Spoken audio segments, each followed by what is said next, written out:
Yeah, it's in there. It just stopped the recording. You're good. Good. All right. Let's pray. Lord, thank you that we can come, and thank you that we can discuss this topic about music, and we pray that you would help us as we try and give some practical help for learning how to lead and learning how to help a pastor in this area of music. Bless our time now for the next few minutes. We ask in Jesus' name. Amen. All right, so you should have a handout there in front of you. Much of this is just going to be practical stuff. I am by no means an expert on congregational song leading. I have my method, and it works for me, and it might work for you, and it's at least a place to start. But I would encourage each of you to develop a good idea for yourself, what you want to do. You have to have a plan so that you can work your plan. But Psalm 149:1 says, "Praise ye the Lord, sing unto the Lord a new song, and his praise in the congregation of the saints." I've heard this. If I've heard it once, I've heard it a dozen times from where I was trained, that congregational singing is the most important singing in the church service. Don't let anybody ever convince you otherwise. A church that does not sing, there's something wrong about that. Amen. And we've talked about that before, about in 1 Chronicles, I believe it's chapter 7, about when the Lord filled the temple. It wasn't after the preaching, it was after the singing. And preaching is great, but singing is great as well. And singing is something that we can do to the Lord. We don't preach to the Lord.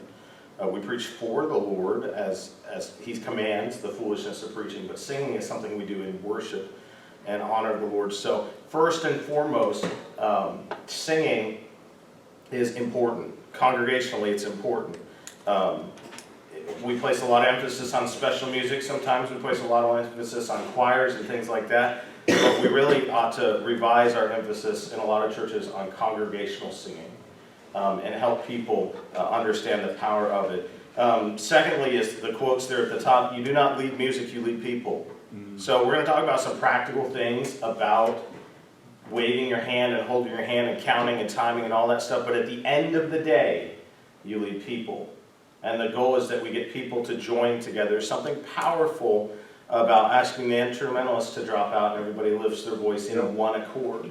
You want to see whether a church is unified or not? Sing and see who's singing. Right? It is a shame that churches are so divided over music. Because we ought to be able to come, regardless of what your preferences are, we ought to be able to come and in a unified manner worship the Lord. And that's evidenced through congregational singing. And then thirdly, this is important. I think this is part of the reason why we're in the mess we're in churches, is because you reap a harvest where you place an emphasis. And music is my passion. It's something I've done my entire life. It's something I continue to do. I had great lessons today with almost all my musicians will become, if they're not already, church musicians. And they'll serve. And I place an emphasis, and so I reap a harvest in that area by the grace of God. But many churches, music just becomes a time filler. It becomes something that we do to receive an offering. We've got to have music so we can pass the plate. And then you don't ever want that to extend past the time in which the plate is passed, right? That's the approach that people seem to take. Or we're running out of time, let's cut some songs and things like that. And that's not to say that it doesn't happen.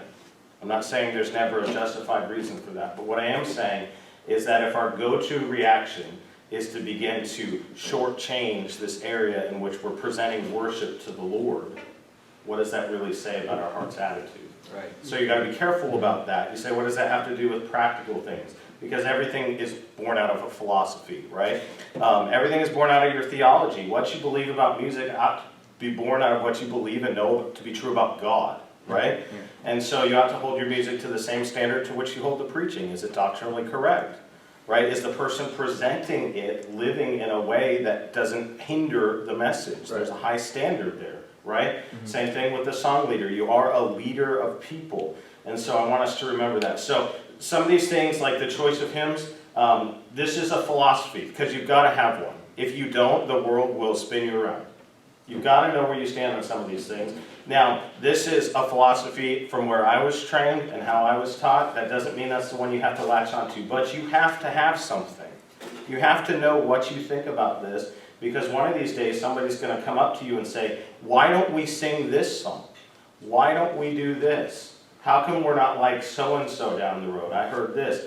And you have to have an answer to that, which means you have to have thought about it, right? And so this is, again, just a philosophy, take it or leave it, but this is a little bit how I was trained. When you're choosing hymns, number one, choice of hymns, not every song should be sung in every service, right? Where I was trained, we try to start with a hymn that typically points the emphasis towards the Lord. You may have heard that labeled as more of a high church style hymn. In the hymn book I grew up with, and also when I helped compile, those were the hymns in the front of the book. How Great Thou Art, Crown Him with Many Crowns, A Mighty Fortress is Our God, because I want the very first thing that people think about is not what are my troubles, what can I get from God, but who God is.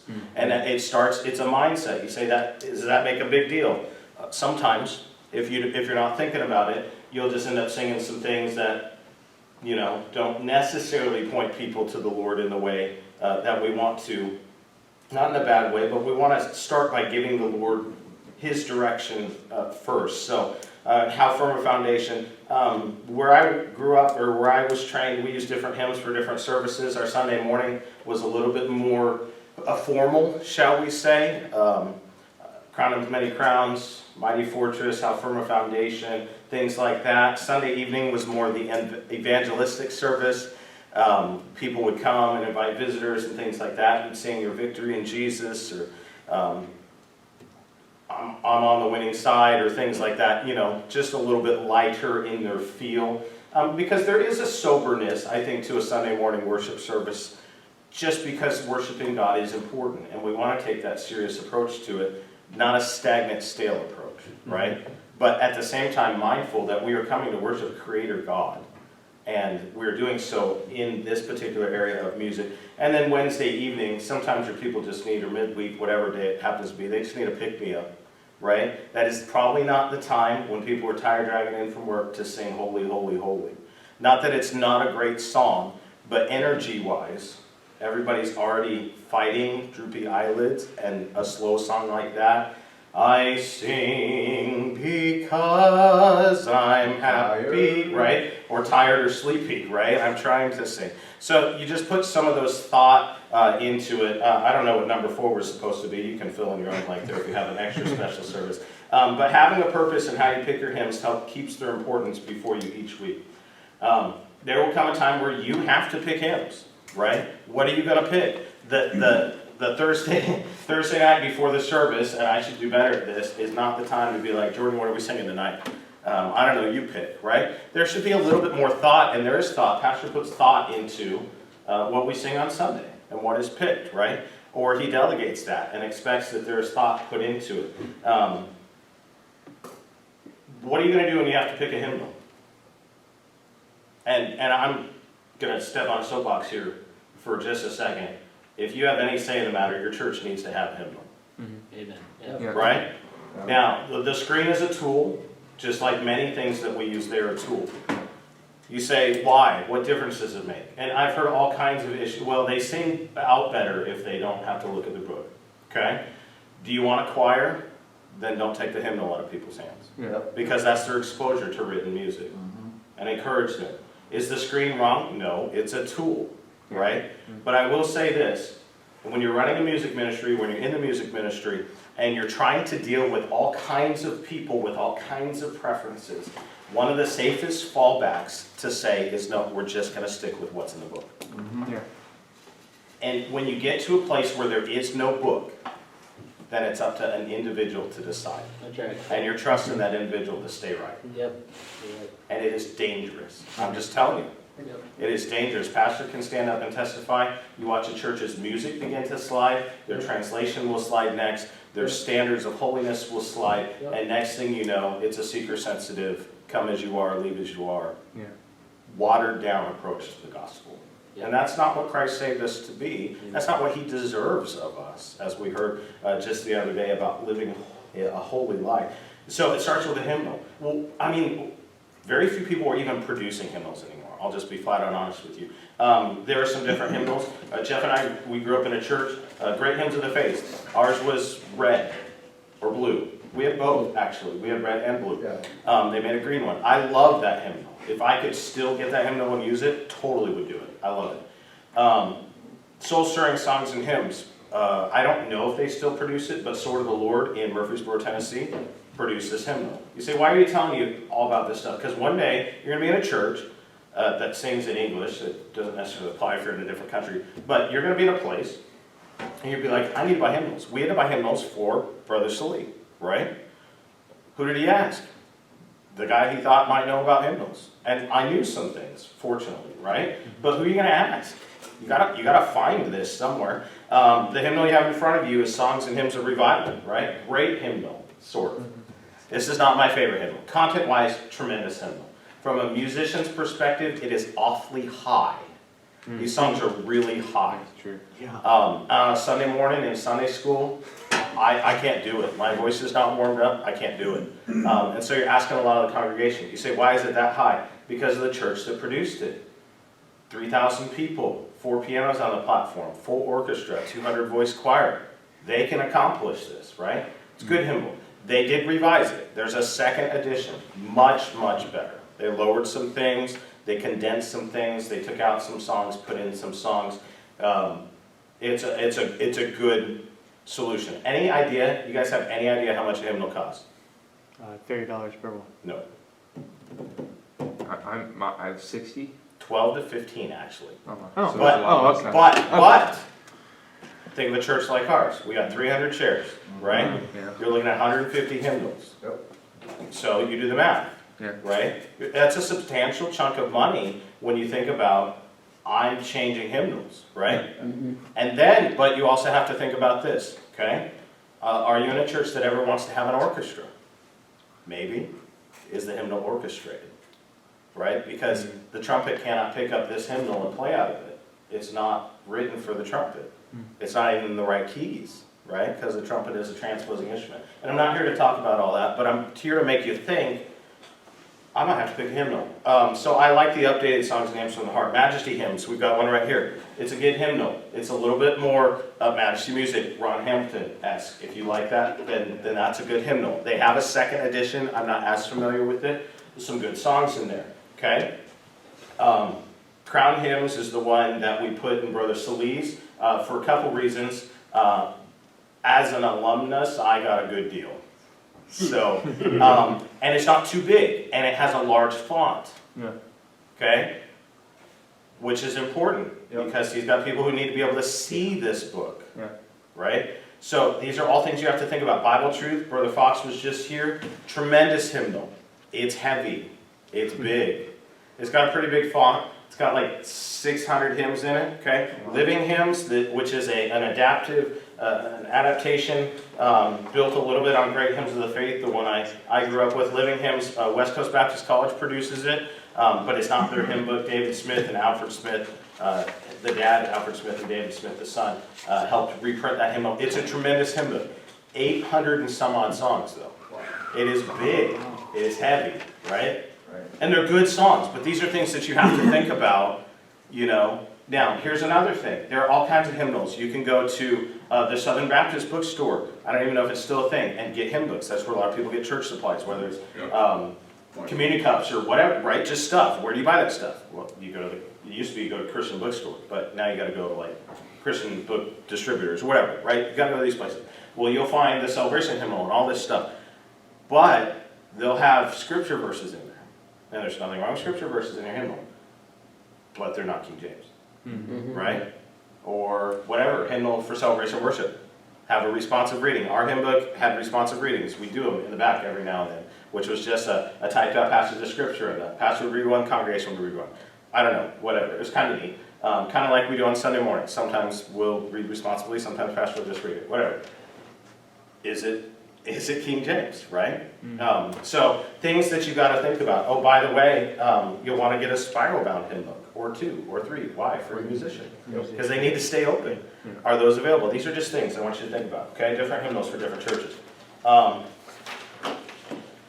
Preparing for the service. You say, what does this have to do with leading music? Because if you don't prepare, it doesn't matter what you get up there and do. How early should you pick out the hymns? Work several days ahead. This is important. You may have a pianist that needs to practice the hymns. So you may need to get it to him. You may need to pick a month in advance. And you know what that means? You cannot change. Yeah. Because if you get nothing out of today, this is what I will tell you. Do not embarrass your pianists. Yep. Do not make them mad. And I'm not saying don't ever have hard conversations. That's not what I'm saying. I'm saying if they make a mistake, it's your fault. You own it. Oh, I didn't communicate that. That's my fault, right? If they play the wrong hymn, oh, I didn't make that clear. Even though you may have made it perfectly clear. Do not make it their fault. Because they are most likely volunteers, women who have reared their family all day long, are tired, and they're just coming and they're doing their best, right? And they may or may not have been trained for this, right? I can tell you a ton of pastors' wives who felt the need to learn how to play to the best of their ability, and it stresses them out to no end. And so you've got to take, your music program will only go as far as your pianist can take you, honestly. It doesn't matter how great a song leader I am or you are, it doesn't matter. And we are blessed. We have tremendous musicians here, and we have a lot of them. I've been in church after church after church where if I was the only musician and I left, they sang a cappella. Yep. Yeah. And it just so happened that my wife and I both played, and that doubled the number of people that played at the church. There's just not people, right? And it goes back to our quote, you reap the harvest where you place an emphasis. If you find yourself in leadership in a church, then you need to do everything you can to make sure that young people in your church are taking music lessons and learning to play this music. Because if we don't teach them, what's going to happen in the next generation? It's going to disappear. Somebody has to learn to play, or they'll learn to play what they learn to play at the local music store. And there's nothing wrong with that. I'm not saying there's anything wrong with singing with the guitar. That's not the point. My point is, if you want the music to continue, why don't we have organs in the church anymore? We have one. Nobody knows how to play. Nobody wants to play them. Yeah. Why? Because nobody placed an emphasis, right? We like this. If I could have two instruments in church, it'd be a piano and an organ. Yep. Why? Because have you noticed the services Brother Joshua's not there versus when he is there? It fills up the room so much more. Yeah. And when the room is full of sound, people sing out. Yeah. Right? They feel empowered to sing out as opposed to timid, right? We don't want timid congregational singing. So pick your hymns out, work in advance, mark up a hymnal. This is important. Use it like a filing cabinet. Mark out Sunday morning hymns, songs that you think these are good for Sunday morning or not good for Sunday morning, right? Sunday evening hymns, midweek hymns, invitation hymns. Your best friend as a song leader is the topical index in the back of your hymnal. And this is one of the reasons I don't like this hymnal. It has an awful topical index.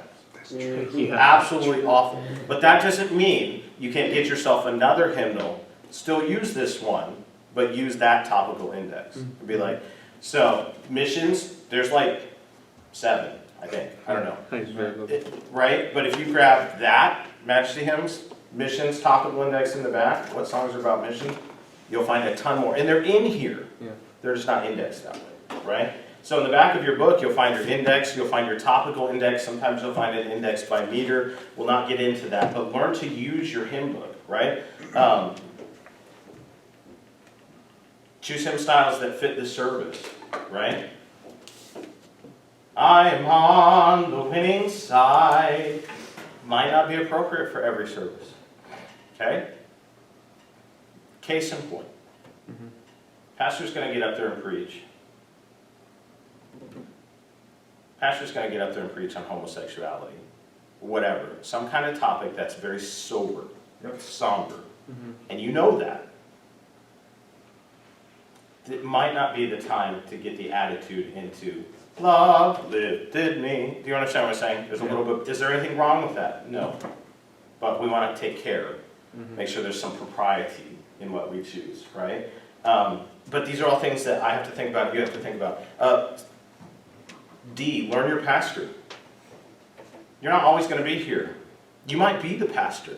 And if you are the pastor, then you need to make sure you convey these things to the person that God has entrusted to help you with your music. It might be you. For a lot of churches, it is you. You're the pastor, the chief custodian, the chief bottle washer. You're everything. You're the song leader. You may be the musician, right? Matthew may be standing up there someday in a church with his guitar because there is nobody else. Because previous generations failed to train people, right? And heaven help us if that ends up being us, and I hope that's not the case. How does your pastor want to do invitation, right? You've been in enough churches. I've been in churches where they sing invitation. I've been in churches where the song leader stands off to the side with a microphone and he sings invitation. Nobody else. I've been in churches here, nobody sings invitation. And that may change. But you have to know what the pastor wants, right? You have to communicate with him. Does he have a favorite or a least favorite hymn? I compiled a hymn book for Pastor Sexton down in Tennessee. Me and a team of people, and I spent 2 summers of my life working on that hymn book. And there's a song that is not in that hymn book, and it's a great song. Wonderful and matchless grace of Jesus. It's not in the book. He would not let it go in the book. Yep. Why? Because when he served with Dr. Robertson at Tennessee Temple, J.R. Faulkner sang that song every service. And he got burnt out of it. Cannot stand that song. Great song. Great song. Can't stand it. If I happen to know that there's a song that pastor's just like, yeah, not my favorite, I'm not going to sing it right before he preaches. Yeah. But it's my job to know that, Yep. right? I have to be conscious of these things. Does he have a favorite hymn? Pastor Sexton's favorite hymn, 299, Blessed Assurance. We all knew that. He made sure we knew that. But, right? If you needed to ask Pastor something after the service, you make sure you sing his favorite hymn during the service. You might have a better chance. You understand. How many hymns does he want? Does he want 1? Does he want 2? Does he want 4? All of these things. Why? Because he's the leader. And you work to help fulfill his God-given vision. Nothing that happens on that platform should ever surprise him. And it's your job standing up there, being up there, to make sure that it doesn't. Right? Sometimes it will happen. Right? But the other day, I didn't see the special music. And I just gave him a heads up. Hey, I haven't seen them yet. Just a heads up. They might not be here. And he goes, oh, I saw them. Why did you tell him that? Because he needs to know that before he stands up there and goes, and so-and-so is going to sing a special. Yep. Crickets.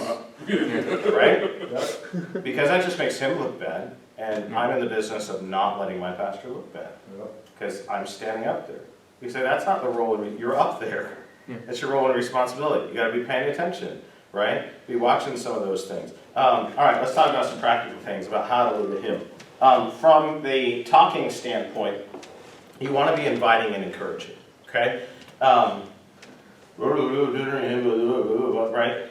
You gotta speak clearly. You gotta be enthusiastic, but not manufactured enthusiasm. Nobody wants a cheesy used car salesman, okay? You gotta be real, but if you're not feeling the peppiest, sometimes you got to put a little into it, right? Because you're up there, and it's going to go how you portray, right? You're excited about it. You ever worked with kids? You're excited about it. They're excited about it. Brussels sprouts today, kids! Yeah! And then they'll be like, no! Right? But at first, there's that enthusiasm. Why? Because you're enthusiastic, right? Inviting and encouraging. Try using imperatives rather than demands. Would you take your hymn book and stand with me and turn to hymn number 500, right? Instead of demanding, right? Because how we communicate is important, right? Be pleasant. Have some platform presence. This is hard because you're going to be nervous. You're going to stand up there. Oh, I'm going to pause and put this in here. When you stand up, and we're about to do it, you have to throw out any inhibition you might have of I'm going to be embarrassed. Forget it. Yep. It doesn't matter. You sold yourself out to look silly. You're not going to, but that's what your mind thinks, right? Forget it. Just chalk it down. I'm going to feel weird about this. I'm going to do it anyways, okay? All right? So put that aside. Don't run to the pulpit, right? Don't scurry, because the moment somebody looks hurried, everybody else is going to feel frazzled. Speak plainly and on purpose, right? Have good posture. Stand up tall. Don't slouch. Do all these. You say, oh, that's natural. No, it's not. Matthew, how natural was it to give invitations the other day? Or to give announcements the other day? It was not natural at all, right? What I'm doing standing up here right now, it seems rather casual, but I've done this for years and years and years in a classroom and in one-on-one. I stand up and talk to people. I talk to people for a living, right? That's what I do. I teach and interact on a daily basis. But you may be tasked with, as a pastor someday, getting some man to come in who wants to help, and he doesn't stand up and he doesn't talk to people. What are you going to tell him? It's okay. Walk tall, speak plainly, speak on purpose, make eye contact. Number 5, don't rush, stay relaxed, don't preach. You're introducing the hymn. That is not the time and the place for you to stand up and preach and be like, oh, this hymn spoke so much to me, or give the entire hymn history. Unless that's something you discussed with the pastor and you've licensed and liberty to do, right? But that's not your decision to necessarily decide, now's the time I'm going to give this hymn history or this hymn. That's something, again, don't surprise him. You might deal with that ahead of time, right? Think about how you might feel, because he might not know what you're going to say. And that makes a pastor nervous.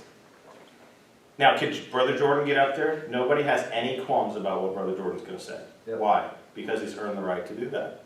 Because he's been here for years, and he's done that for years. So if he pauses the service and say, you know, the Lord was really speaking to me, and I felt like this was a good song, and, you know, or in the middle of the verse, right? But that's not every service. That's not every hymn. It's not every verse, for sure, right? So don't preach.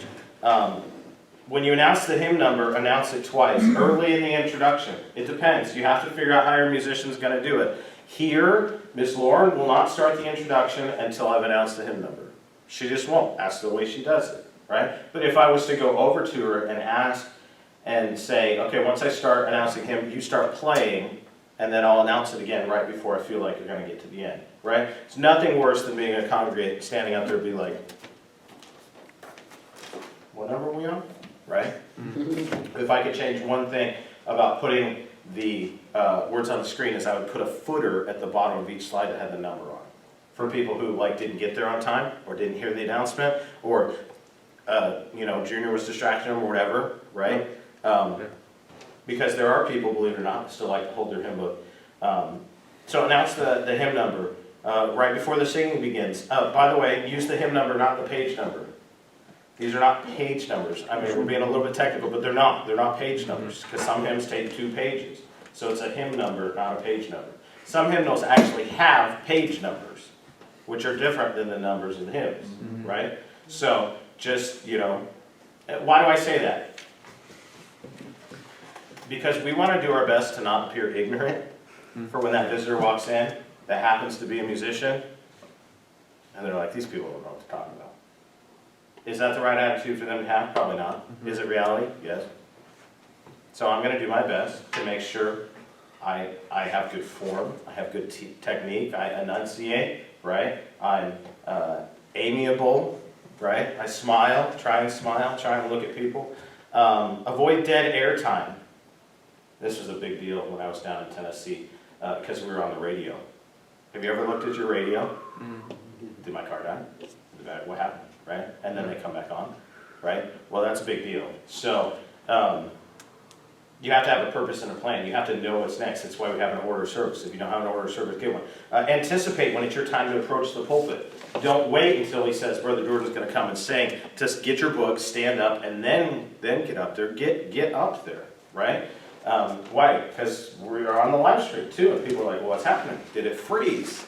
Have you thought that, watching the live stream? Oh, it's frozen again. Next thing you know, you're resetting things, and then all of a sudden, you didn't need to. So it's just, these are just things that we have to think about. Let's talk about improving your song leading. This is the practical aspect of it. And we're going to do more of this next week, where we actually do some song leading, and you all are going to come up here and lead a song. And this is what I'm talking about. You cannot be shy about it. You don't necessarily have to be confident about it, because some of you don't know what you're doing. And that's okay. That's why you're here. But at the same time, you cannot be, it's not goofy either, right? I taught this at a college, and the youth majors were the hardest guys to get to do it. Oh, it looks silly. I don't care. It doesn't matter. Because you're going to be in a church. And I told them this all the time. They did not believe me until after the fact. When a pastor makes his first hire at a church, he hires a youth guy. And the first thing he makes him do is lead the music. Why? Because his voice is tired. Because it's really hard to stand up there and do the announcements and lead the singing and do the prayer requests and preach and lead the singing again after you've taught Sunday school, and then come back and lead the singing again and do the announcements and do the prayer. It's hard on a man's voice. And that's, well, he wants me there to work with the youth. Yes, but he wants you to be able to stand up there and be a warm body and take that responsibility off of them. Why? Because ultimately we're there to serve the Lord, but we're there to help and come alongside Right. and serve the man of God that God has placed over that congregation. So improving your song leading. All right, stand up. So,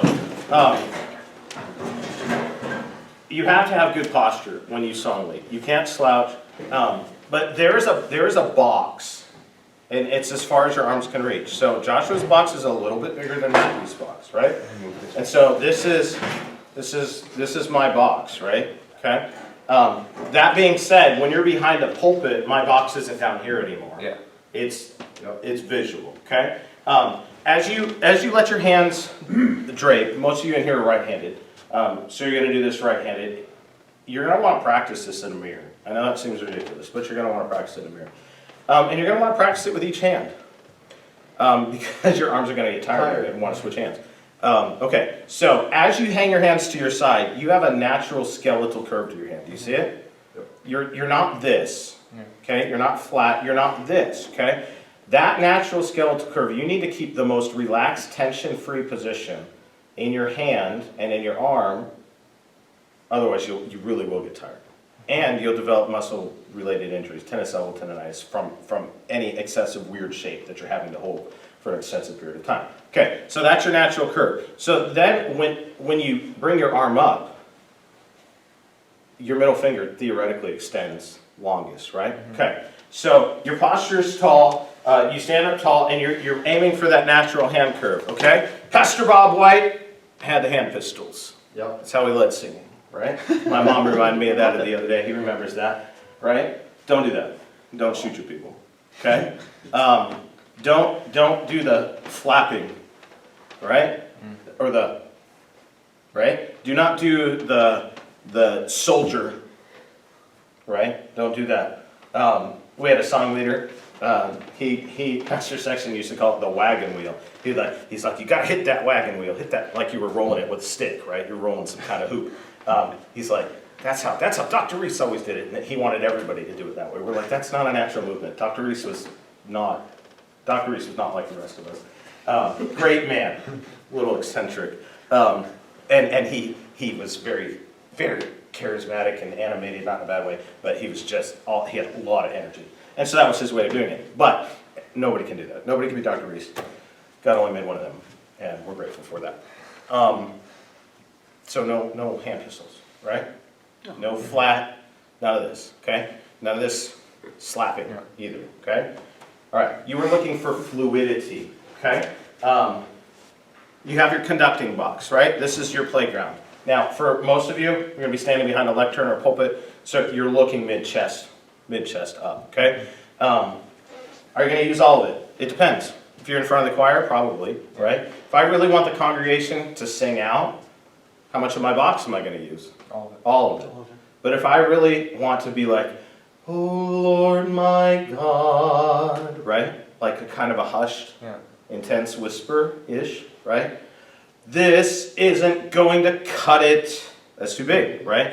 And so you're visually eliciting volume. Does that make sense? Yeah. So there's your cues, right? And it's going to become a little bit natural. We kind of do actually feel things this way. You don't have to be musical at all. But if I was to start doing this, everybody's going to sing softer, right? If they're watching, if they're paying attention. But if I'm like, right? Then you're gonna add some move behind it, okay? So your natural hand curve. Establish your box. Okay, this is a fancy musical term, letter C, the ictus. The ictus is the point in which a conductor conveys to those watching where the beat is, okay? In music, we have what we call a metronome. A metronome is just a device, it's a musician's torture device, which keeps a steady click. A clock is a metronome. 60 beats per minute, okay? 60 BPM, okay? Your heart is a metronome. It goes up and down, but it should be rhythmically steady, okay? That's the beat.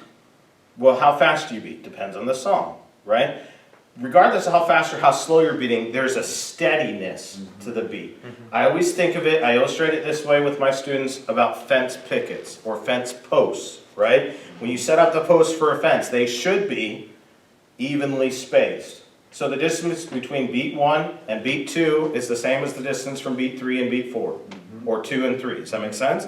And in the next measure, I start over. Beat 1, beat 2, beat 3, beat 4. And so we're going to build a pattern upon those beats, but we have to establish where the beat is. Okay, so you can mirror me, so I'm going to do this left-handed, you can do this right-handed. I want you to pretend that you are standing waist deep in a pool of water, okay? And this is important. And I want you to rest with your natural curved hand, just rest your hand on the top of that water, okay? We're going to try and create a ripple in this water. And to do that, you're going to imagine there's a string tied to a wristwatch. And you're going to lift that, and you don't have to do it with your other hand, but that's where the lifting is going to happen, from your wrist. And by doing that, do you feel your middle finger ripple that water? You feel that? Okay? It's that rippling motion, 1. That's my beat, okay?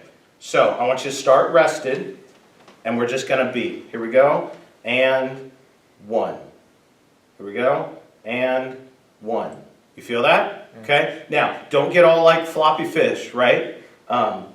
Don't get too flappy, but you want to have a little bit of a give, because we're trying to see and identify visually, say, is this a big deal?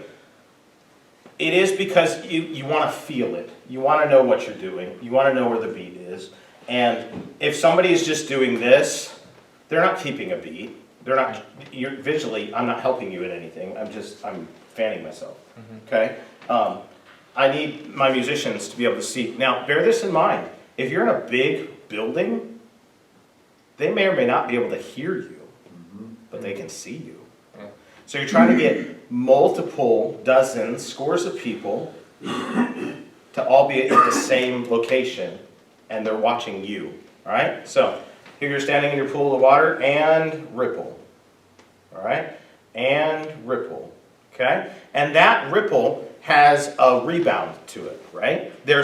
We're not ripple and then like we hit a ceiling, right? There's a fluidity, a travel to it. There's shall we say this, an elasticity to your movements. It's not a rigid. There's a fluidity, okay? So let's just go up and down. 1, 1, 1, 1. And so where's the beat at? The beat is now, it's down here, right?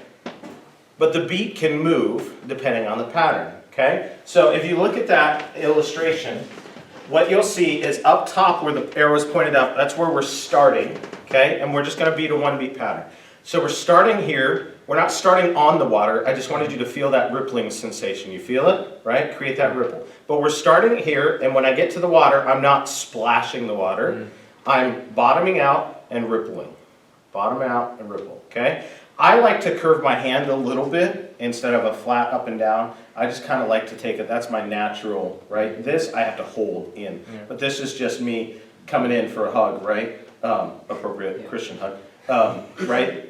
And that's what I feel. And can you see it? Where's the beat? Boom, boom, boom, boom. The beat is the change of direction. You feel it? Okay? Boom.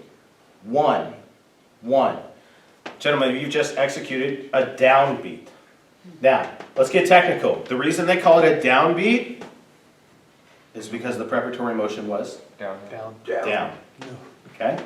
The first beat of a measure is the downbeat. So when I see someone, I may have the video, the audio off, but when I see someone, boom, I know what beat they're on. Right. Right?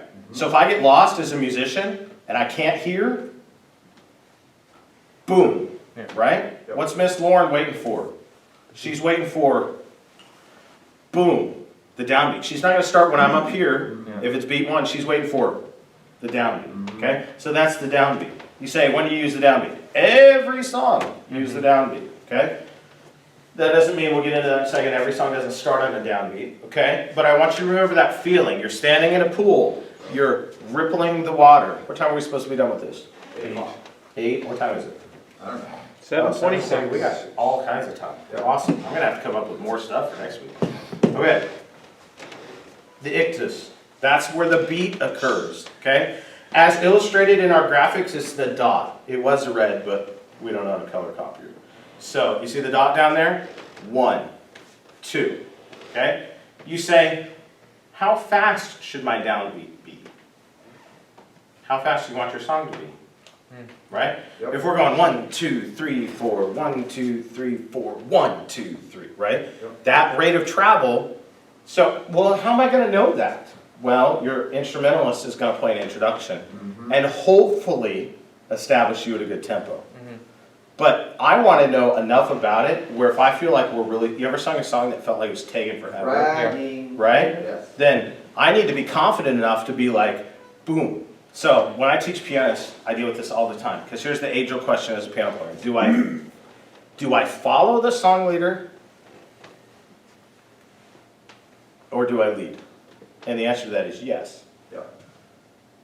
If your song leader doesn't know what they're doing, you'll end up in this game of roundabout tag, almost.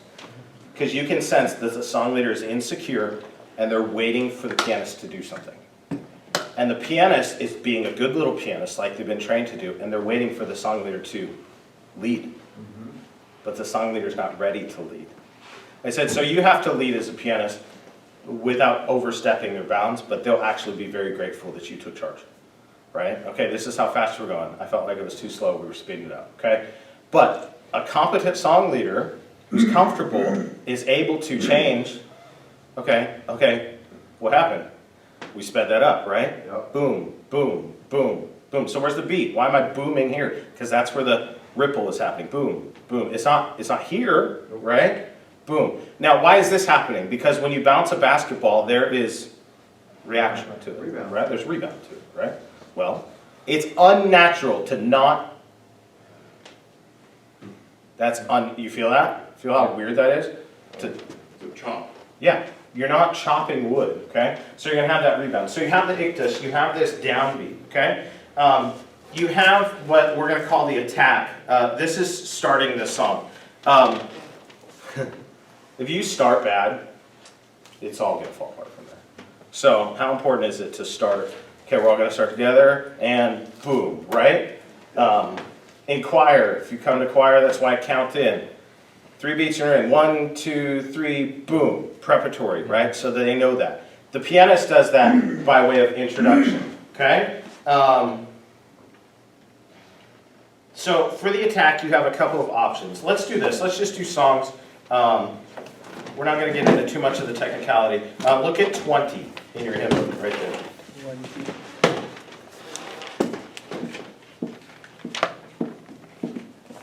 Okay. I'm standing on the solid rock, okay? The downbeat is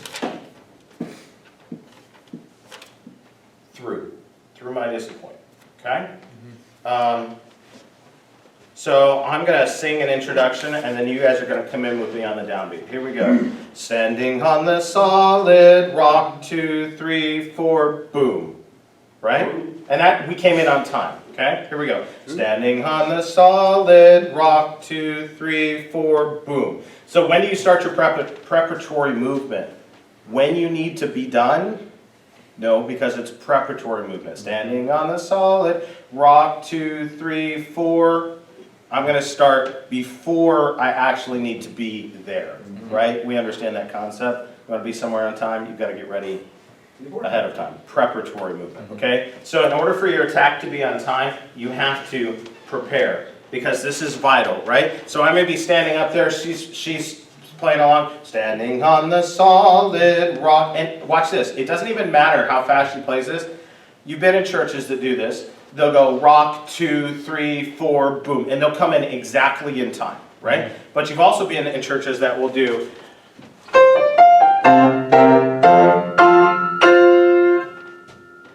boom, right? And they wait. I'm a waiter because I want people to swallow when we transition around verses, right? It's really hard to just roll. You need to swallow, you've got saliva, you need to breathe. So it's really hard to just go right into it. So I'm going to hold that last rock through. Does that make sense? Okay? So let's try that. I'm just going to sing rock, and I want you guys to try and come in. You can watch me and follow me and try and come with me on through. You're going to use your right hand. You can use both hands, I don't care. Here we go. Rock, through. You feel that? That's the through. So if we're going walk, 2, 3, 4, through, see how much slower it was? Mhm. Why? Because tempo, we were, right? You're not gonna through. Yeah. Through, that's not natural, right? Molasses, firefly, right? Boom, boom. It just depends. How fast do I go? How fast does the song want to go? Okay, so the downbeat is the first beat of a measure, okay? However, not every hymn, turn to page 21. Not every hymn starts on a downbeat. Actually, let's not do 21. Let's do 23. That was even worse. Man, all of these have multiple.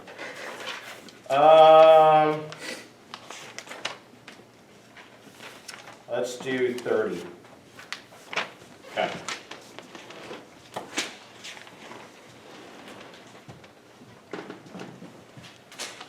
If you look at the first word, just based on your knowledge, is that a full-size measure or is it incomplete? It's incomplete. It is incomplete, okay? It does not have the amount of stuff that all the other measures have. Okay, we'll not get into the technical, it only has 1 beat in it and all the others have 3 beats in it, okay? It's just not full size, okay? We need to be aware of that it is not full size. You say, why does that make a difference? Because full-size measures will allow you to start on a downbeat. Shorter measures are called upbeats or pickup notes, okay? They give you, usually they happen because poetically, the emphasized syllable of the lyric is the second syllable. Whether it's the second syllable of a word or it's the second syllable of a poetic phrase, right? Right. My Lord knows the way through the wilderness. My Lord, you feel that emphasis on the word Lord? Okay, that means Lord, emphasized words end up following on emphasized beats, and your number one, numero uno, emphasized beat is a downbeat, is beat number 1. That's why we sing Amazing Grace. So is a de-emphasized word that happens on a preparatory pickup prior to the downbeat or an upbeat, okay? Sometimes you'll hear it called a weak beat, but we're going to call it a pickup note or pickup measure, okay? Because of that, your downbeat is delayed, okay? So, we have this attack, and it's either going to be a downbeat or it's going to be an upbeat. Now, I'm going to make your life simple, okay?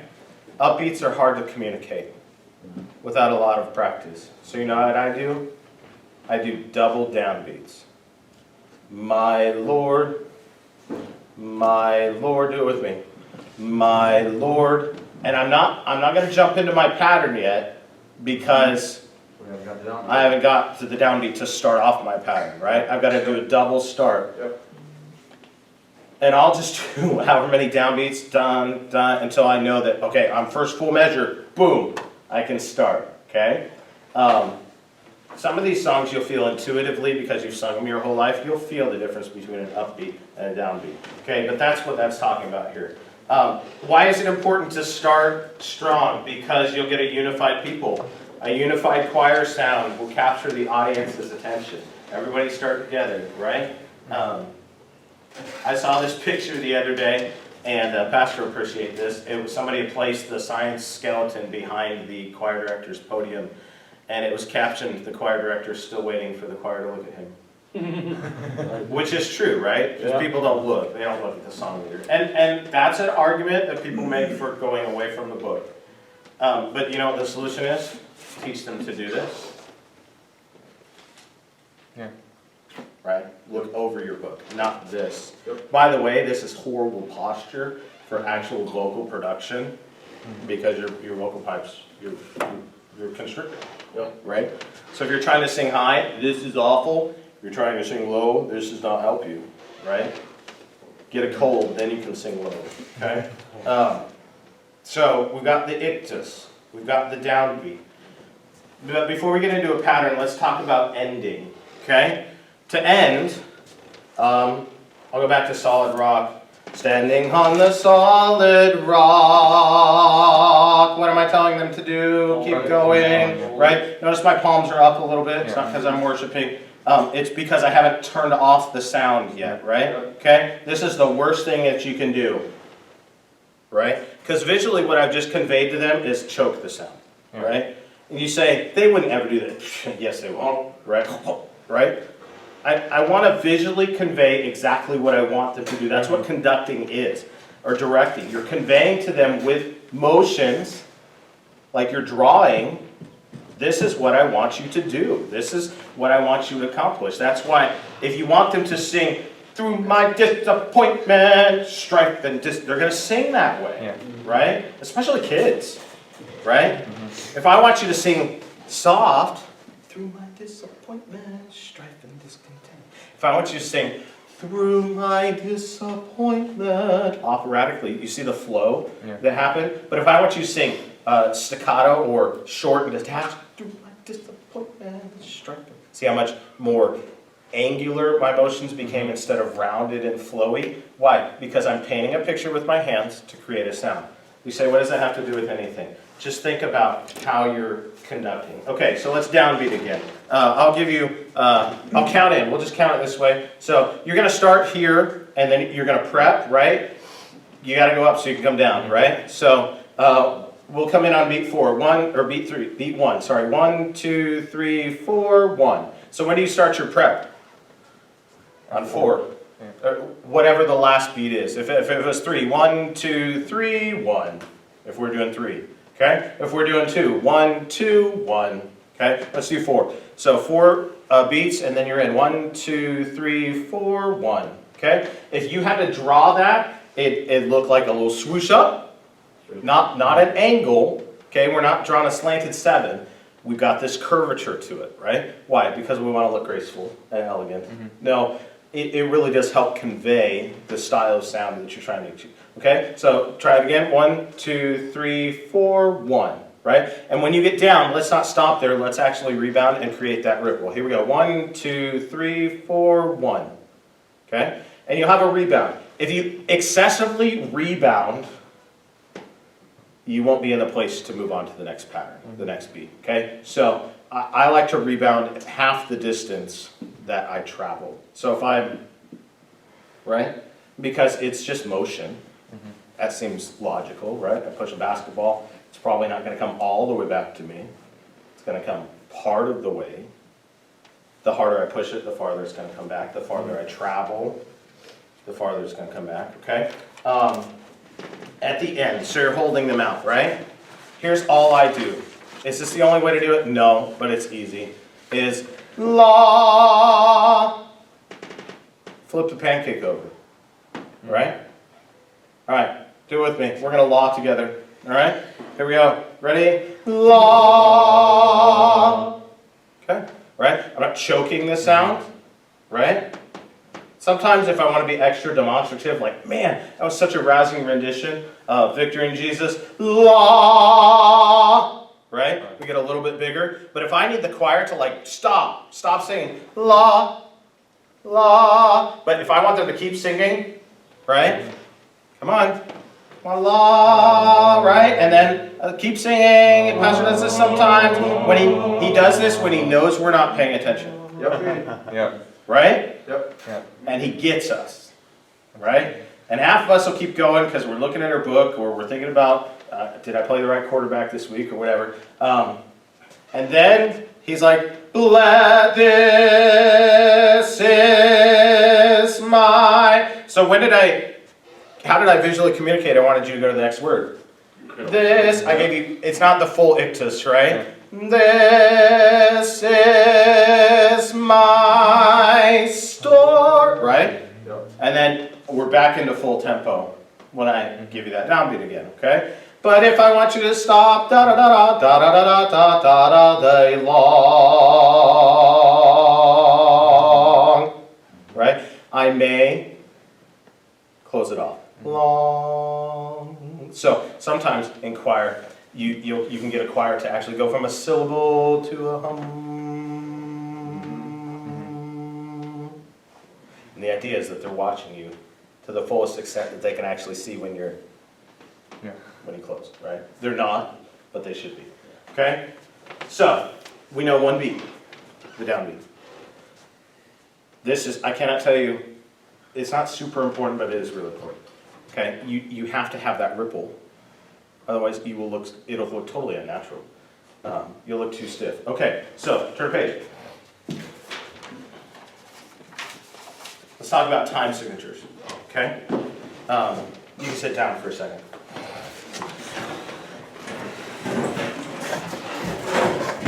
Here's a good place to start. Hymn number 1. Okay, a time signature. I'm not here to give you music theory, but you have to know this. Okay? A time signature is the fraction-like number at the beginning of music. It's not at the beginning of every line, it's at the beginning of the first line. It's a fraction-like number at the beginning of music that tells us two pieces of information.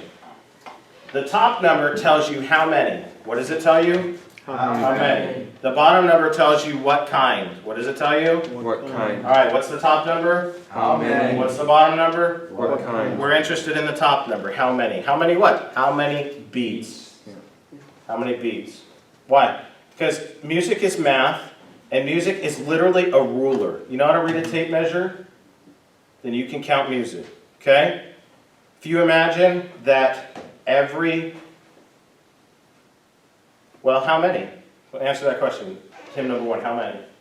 4. 4. Okay? So, let's use the math analogy. Let's use the ruler of the tape measure. Every measure of music. Now, a measure is divided by the bar lines. Okay? Sometimes you will hear them called bars. In Europe, United Kingdom, they call them bars. That's why we call them bar lines. So this particular song has 1, 2, 3, 4 on the first line. They kind of split up that last one. Notice how the last one doesn't have a closing bar line. Jesus the Nazarene. You see it? Right? That's because they shifted that next syllable down to the next line because poetically, and is part of the next phrase. Does that make sense? But that's the last beat of the previous measure. Okay? And because it's not full size, I can't count it. So that's why on the first measure there's not 5, even though there's 5 distinct, but there's not 5 full measures. There's not 5 full inches. There's 4 inches and a little bit, right? Don't count your little bits. Make sense? So if I was to say, Matthew, what's the first word of measure 3? You would say? I would say Jesus. Correct, right? You mean it's not presence? No, because that first little bit doesn't count. So there's 4 measures on the first line. There's 4 more on the second line. You'll find that music is a lot in 4s. 4, 8, 16, 32. There's actually 16 in this song. And poetically, that poetic line, that lyrical line, likes to line up with 4s. 4 measures per line. That's how we do music in Western music, okay? How many beats per measure? 4. So if we imagine there are 4 measures on the first line, 4 inches, okay? Let's use the ruler analogy. Can you subdivide an inch? Yep. Can you subdivide an inch into 2 pieces?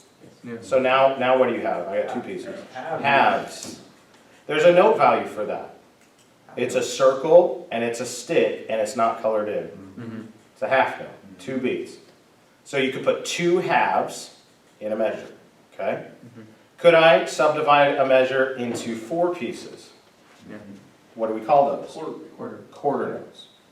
Okay, stay with me. Quarters. Quarters in inch, quarters in notes, okay?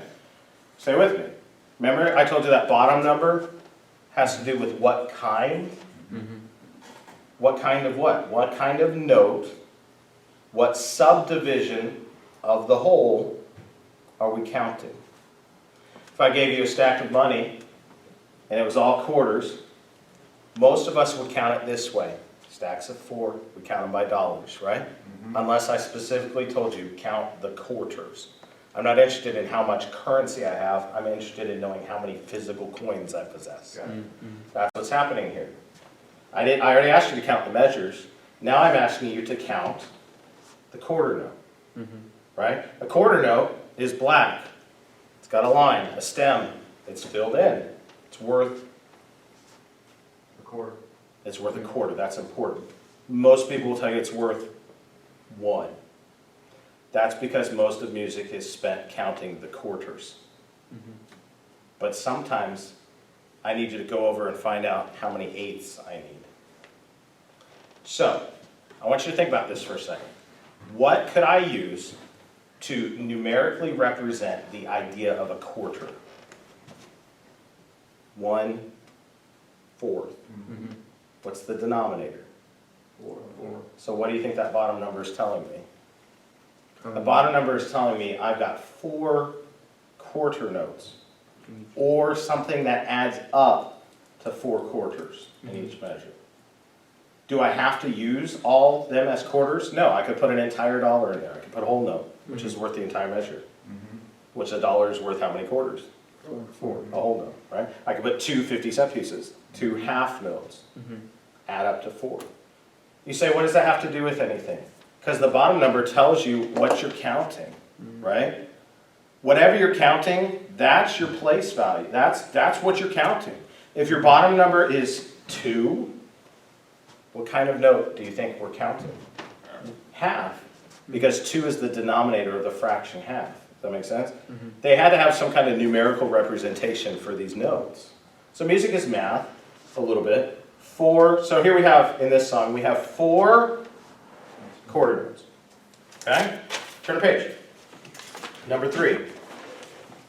How many? 3. What kind? 4. Quarter notes. Yeah. 3 quarter notes. You say, does that mean every measure is going to have 3 little black dots in it? No. But they will all add up to 3 little black dots. They will add up to 3. Okay, so let's look at this. Let me ask you this. Does the first syllable find itself in a complete measure? No. So you know what that tells me? It is not a Downbeat. downbeat. That's important. It's a pickup beat. It's a pickup beat. Okay? So you're going to have is going to be your preparatory. May. Does that make sense? May. Okay? Mm-hmm. Now look at May. How much is May worth? 2. All right, I got 2 of my 3. Now, zing is interesting. Do you see those notes that are beamed together with the beam to connect them? If you got rid of the beam, then those would be quarter notes. Well, that would pose a problem because I'm only allowed room for how many people on my bus? 3. 3. Have more than the whole. And I got more than, but what if they're 2 small people? Yep. What if instead of 2 quarter notes, they're 2, what equals, 2 eighth notes, we have a scholar. 2 eighth notes, right? So those are eighth notes. You say, what does that have to do with anything? I just want you to understand this, so if you hoped to take this further or do some, YouTube University is amazing, right? You can learn all kinds of things. Mm-hmm. But it's nice to have someone point it out to you and give it to you in some terminology. Okay, so turn the page.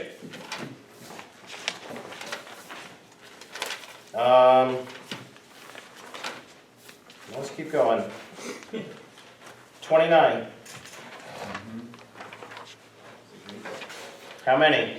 4 quarter. For what? 4 What quarters. kind? Quarter notes. Okay. Let's go 56. Hmm. 56. How many? 6. Okay. What kind? 8. 6 eighth notes. So now this is where my tape measure analogy falls apart because we don't necessarily split inches in there. 6 eighth notes. They're 8 eighths, right? Okay. But imagine your inch. Your 1 unit could be split into 6 parts. Okay. And those parts though are now eighth notes. So let me ask you this: what is worth 1?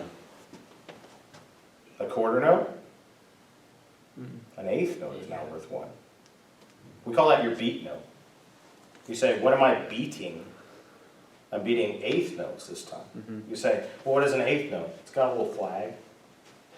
Or if you link them together, they have a beam. What if it has 2 flags? It's a 16th, no? How many 16ths does it take to make an eighth? 2, How many eighths does it take to make a quarter? 2, How many 16ths does it make to make a quarter? 4. Right, music is math. It's not overly complicated, okay? But we count in music with numbers 1, 2, 3, 4, 5, 6. Okay? At Calvary, how many? 4 quarter Four. notes. 4 quarter notes. What kind? Okay. So the top number, if you look back at your paper, we want to know the top number because it's going to help determine our pattern. Our bottom number really doesn't play too much of a role in congregational song leading. I just had time and I want to do that to you. Okay, you're welcome. What does it say, number 2? If the top number is 2, 3, or 4, you're golden. That's what you need to know, okay? But if your top numbers are 6, 9, or 12, you have to divide them by 3 to get your pattern. For the sole reason that you don't fly away. Yeah. 1, 2, 3, 4, 5, 6. 1, 2, 3, 4, 5, 6. That's only 6. Yeah. So we get to 9. 1, 2, 3. 1, 2, 3, 4, 5. No, that's 6. 1, 2, 3, 4, 5, 6, 7, 8, 9. 1, 2, 3, 4. Right? And right, you can't do that. Okay? We don't feel it that way. Music is not felt that way. It would be really weird. Okay? So if it's 6, we used to say this: if it's divisible by 3, do it. Right. Except for 3. Yeah. Okay? Because you don't want to end up with 1. Yeah. There is one exception to that, but we don't have hymns that are 3/8 notes. That would be the one exception. Okay? So if the top number is 2, we're going to use a 2-beat pattern. Look down at the 2-beat pattern. Okay? Bear in mind, these are right-handed patterns. If you're left-handed, just mirror it. Okay? Now, do you see the dots? What are the dots for? Where the beat, like, That's where the beat happens. What beat? The ripple. yeah. Right? Okay? Now, notice these are not straight lines. Why not? Because we don't beat like this.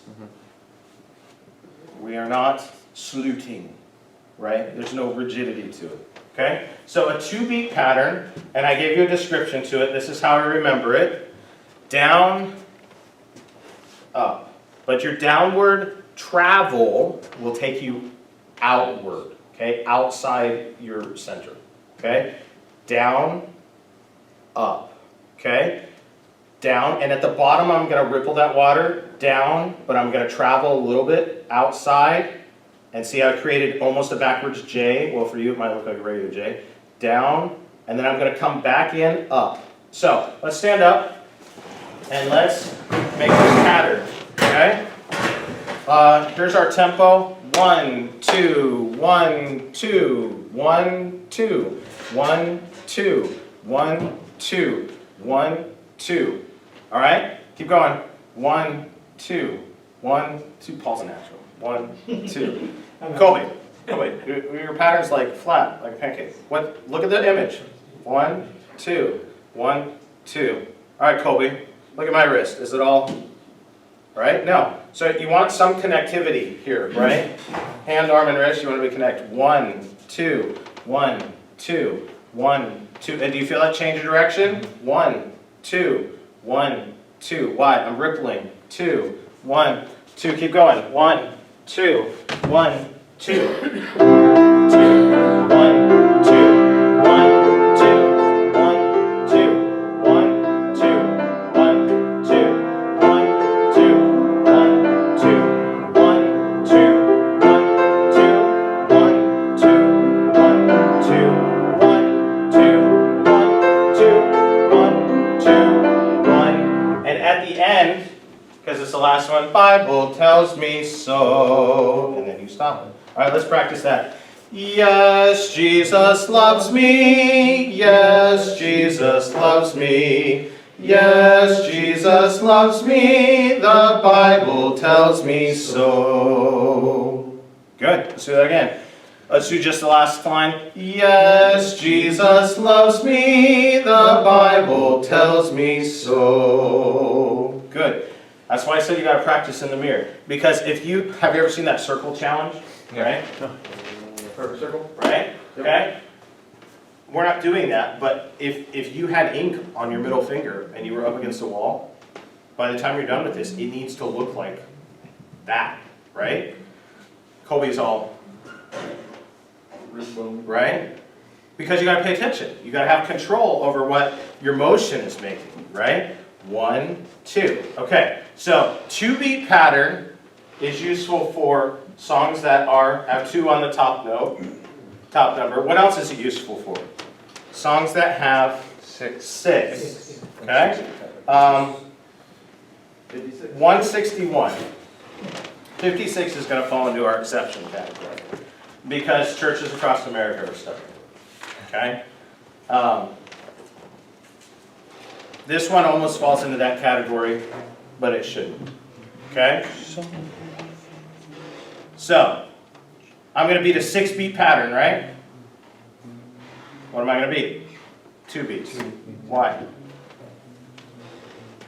Because I'm going to beat, so wait, how many beats do I have? Technically, 6, right? Yeah. Can I split 6 in half? Yes. Yeah. Okay? So I'm going to beat the first beat of the first grouping, and then the first beat of the second. 1, 2, 3, 4, 5, 6. 1, 2, 3, 4, 5, 6. 1, 2, 3, 4, 5, 6. 1, 2, 3, 4, 5, 6. See how much easier that is than 1, 2, 3, 4, 5, 6. 1, 2, 3, 4, 5, 6. That's not happening, right? Okay? 1, 2, 3, 4, 5, 6. 1, 2, 3, 4, 5, 6. Here's the problem. Most churches sing this song softly and tenderly. Jesus is calling, calling. And so what pastor's doing is much more natural. They split it so slowly into half You don't need it half anymore. that you don't need it in half anymore. You beat it in 3. Which, by the way, is why these songs feel so long. Because the composer had a lot of content and it wasn't designed to be sung that slowly. You say, how do I know that? Because he didn't put it in 3 beats per measure. Right. He put it in 6 faster beats per measure. So watch what happens if we sing this correctly. Alright, here we go. Everybody get ready. We're going to beat a 2-beat pattern. And I'll give you 2 beats when you're in. You ready? 1, 2. Softly and tenderly Jesus is calling, calling for you and for me. See on the portals he's waiting and watching, watching for you and for me. Out, up. Come home, come out, up. Ye who are weary, come home. Earnestly, tenderly, Jesus is calling, calling, home sinner, come home. That is how that song is supposed to be sung. Say, how do you know that? Because that's how they wrote it. Right. Because 6/8 songs are divided to be sung so fast that you feel like you're riding a merry-go-round. Softly and tender, you feel that merry-go-round feel? Up, down. Jesus is calling, but we sing it softly and tenderly. Jesus is calling, calling for you. And by verse 4, we're just like, why does this song seem like it's 2 songs? Because you made it 2 songs. 56, you cannot change this. We just have to deal with the beast. We will never sing this song. Right. On a hill far away stood an old rugged cross, the emblem of suffering and shame. 2, 3, 4, 5, 6, and 1. Da da da da da da. You feel that natural 2-beat? Yeah. Da da da da da da da da. How do we sing it? On a hill far away stood. You can't do that in 2. Rugged cross, the emblem of. You can't do it. There's no way you're going to keep that. You feel like you're in slow motion, right? So instead of doing that, we just switch to 3. We split it literally in half, and instead of 16 measures, we make it 32 measures, each one containing 3 beats. When it should be the top number, because it's 6. So if your top number 6, what are you going to do to it? You're going to divide it by 2, and you're going to sing it fast enough so that 2 feels natural, right? If it doesn't feel natural to sing it in 2, you're probably not singing it fast enough. There is one exception to that. There is a song that is in 6/4, which is a longer value, right? Because quarters are longer than eighths, and it's still designed to be felt in 2, but it feels really slow. And, well, you just go with it. But sometimes you feel like you need to fit in the rest of the beats. Okay, so recap, I gotta let you go. We'll do more of this. You gotta feel that ripple. Why? Because that is where people feel the beat. That's where you feel the beat. 1, 1, 1, 1. It can't be 1, 1, 1, right? So you need to stand in front of a mirror, and you need to look at yourself, and you need to count 1, 1, 1, 1, 1, 1, 1, 1, 1, 2, 1, 2, 1, 2. Not 1, 2, right? You don't want to look like a bumblebee that's flying. So look at 3 real quick. Down, out, up. Instead it's down, up. 3 beats is, now your rebound is going to turn into a little laying on its side S. Does that make sense? Because you're going to work your way out, down, out, up. Down, out, and I'm pausing, up. See the shape I'm making? Down, roller coaster, out, up. And where are you going to feel that change of beat? When you hit the bottom of that roller coaster, right? Down, out, up. Down, out, up. Almost triangular, but remember we don't want that straight line feel. Up, down, out. Colby, make sure your downs line up with me. Down, out, up. Down, out, up. Now, Colby, look at my hand. Is my wrist following or down, out, up? Down, out, up. There you go. Joshua, good. Matthew, really good. Good. There you go. Chest all fluid. Good. Jake. Jake's on his own tempo over there. Up, up. Okay. And then your 4-beat pattern is down, in, out, up. Okay. It's almost like you're making. Have you ever seen an umbrella turn inside out? Yeah. Right. Down, in, out, up, and you feel that that shape of that inside out umbrella. Down, in, out, up. So where's my beat? You see it? Boom, boom, boom. Down, in, out, up. Okay. So here's your homework. You pick a hymn that you feel comfortable standing up here, and you're going to get up here, and you're going to announce the hymn number. And you're going to lead a song of congregational singing, and I'm going to play, and you're going to make sure your pattern's correct. And then on Thursday, we're going to spend a lot of practice, or next Tuesday, we're going to spend a lot of practical time of you guys just leading and watching each other, and being absolutely ridiculous. Make sense? Yep. Good. And what did I tell you at the beginning? You have to remove all inhibitions that I'm going to silly. Get over it. Welcome to the ministry. Welcome to life, honestly. But that's the ministry, right? So any questions? Good. Joshua, close this in prayer.